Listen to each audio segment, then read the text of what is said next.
Hey guys, this is Austin Tech Authority. I'm building a PC for AMD, and this PC will run you about $1,500 approximately, depending on the deals you get during the holidays and whatnot. And this PC build can be much cheaper if you get a cheaper GPU, like a GTX 1060 or an RX 580.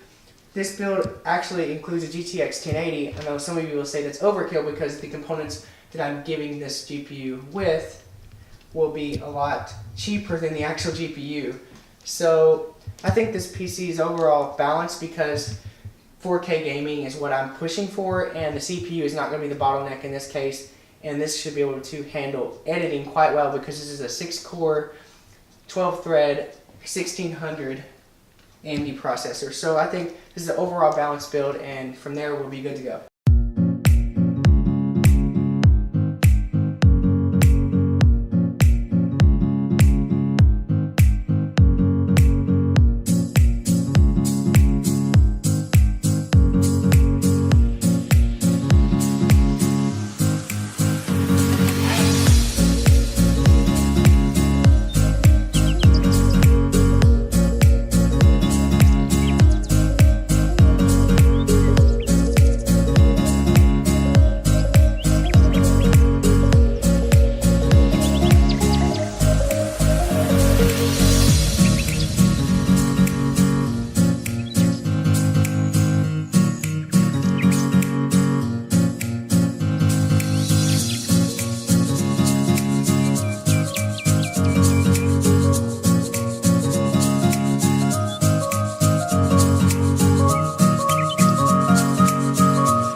So finally I finished with the build, guys. It took about 4 hours. We started at about 11 p.m.